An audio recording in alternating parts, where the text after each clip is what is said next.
राधे राधे, जय श्री कृष्णा। आज हम आपको सोमवार व्रत की कथा सुनाने जा रहे हैं। माना जाता है इस कथा के बिना व्रत अधूरा माना जाता है। चलिए कथा आरंभ करते हैं। एक बार किसी नगर में एक साहूकार रहा करता था। उसके घर में धन की कोई कमी नहीं थी, लेकिन कोई संतान न होने के कारण वह बहुत दुखी हो जाया करता था। संतान प्राप्ति के लिए वह हर सोमवार को व्रत रखता था और पूरी श्रद्धा के साथ भगवान शिव के मंदिर में भी जाया करता था। उसकी भक्ति देखकर एक दिन माँ पार्वती प्रसन्न होकर भगवान शिव से साहूकार की मनोकामना पूर्ण करने का निवेदन करती है। पार्वती जी का आग्रह पर भगवान शिव को भी साहूकार पर दया आ जाती है। भगवान शिव साहूकार को पुत्र प्राप्ति का वरदान दे देते हैं, पर वो पार्वती जी को बताते हैं कि ये पुत्र बस 12 वर्ष तक ही जीवित रहेगा। माता पार्वती और भगवान शिव की बातचीत को साहूकार सुन रहा था, इसलिए उसे ना तो इस बात की खुशी थी और ना ही दुख था। वह पहले की तरह शांति से शिव जी की पूजा करता रहा। कुछ समय के बाद साहूकार की पत्नी ने एक पुत्र को जन्म दिया। वह बालक 11 वर्ष का हुआ तो उसे पढ़ने के लिए काशी भेज दिया गया था। साहूकार ने पुत्र के मामा को बुलाकर उसे बहुत सारा धन देते हुए कहा कि तुम इस बालक को काशी में विद्या प्राप्ति के लिए ले जाओ। तुम लोग रास्ते में यज्ञ कराते जाना और ब्राह्मणों को भोजन दक्षिणा देते हुए जाना। दोनों मामा भांजे इस तरह यज्ञ कराते हुए ब्राह्मणों को दान दक्षिणा देते काशी नगरी निकल पड़े। इस दौरान रात में एक नगर पड़ा, जहाँ नगर के राजा की कन्या का विवाह था, लेकिन जिस राजकुमार से उसका विवाह होने वाला था वह एक आंख का काना। राजकुमार के पिता ने अपने पुत्र के काने होने की बात छुपाने के लिए सोचा, क्यों ना साहूकार के पुत्र को दूल्हा बनाकर राजकुमारी से विवाह करा दूं। विवाह के बाद उसको धन देकर विदा कर दूंगा और राजकुमारी को अपने नगर ले आऊंगा। साहूकार के लड़के को दूल्हे के वस्त्र पहनाकर राजकुमारी से विवाह करा दिया जाता है।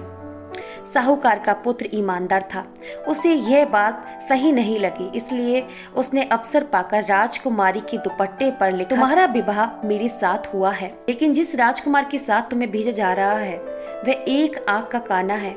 मैं तो काशी में पढ़ने जा रहा हूँ। जब राजकुमारी ने चुन्नी में लिखी बातें पढ़ी तो उसने अपने माता पिता को ये सारी बात बताई। राजा ने अपनी पुत्री को विदा नहीं किया। फिर बारात वापस चली गई। दूसरी ओर साहूकार का लड़का और उसका मामा काशी पहुंचे और वहां जाकर उन्होंने यज्ञ किया। जिस दिन लड़का 12 साल का हुआ उस दिन भी यज्ञ का आयोजन था। लड़के ने अपने मामा से कहा कि मेरी तबीयत कुछ ठीक नहीं है।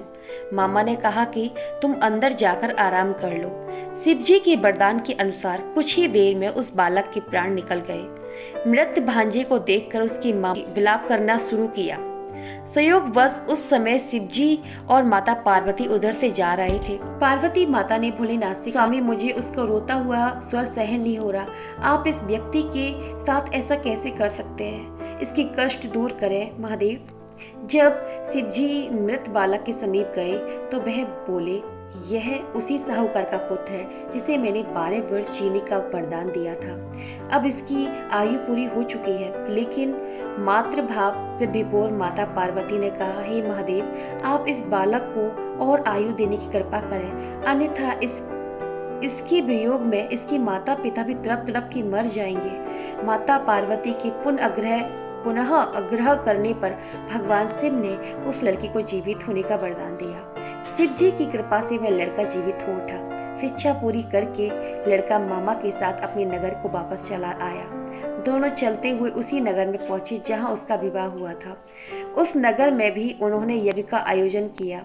उस लड़की के ससुर ने उसे पहचान लिया और महल में ले जाकर उसकी खातिरदारी की और अपनी पुत्री को विदा कर दिया। इधर साहूकार और उसकी पत्नी भूखे प्यासे रहकर बेटे की प्रतीक्षा कर रहे थे। उन्होंने प्रण रखा था कि यदि उन्हें अपने बेटे की मृत्यु का समाचार मिला तो वे प्राण त्याग देंगे, परंतु अपने बेटे के जीवित होने का समाचार पाकर वे बेहद खुश हो गए। उसी रात भगवान शिव ने साहूकार को स्वप्न दिया और आकर कहा, हे साहूकार, तुमने अपने बच्चे से अच्छे काम करवाए व ब्राह्मणों को दान दिलवाया व मेरा व्रत रखा। इस परिणाम के स्वरूप तुम्हारे पुत्र को मैंने आयु प्रदान कर दी है। अब तुम खुशी खुशी अपने पुत्र के साथ रह सकते हो। ऐसा बोलकर भोलेनाथ अंतर्ध्यान हो जाते हैं और वो साहूकार नींद से उठ जाता है। भोलेनाथ का व्रत करना व कथा सुनने से अद्भुत फल की प्राप्ति होती है। राधे राधे। जय श्री कृष्ण।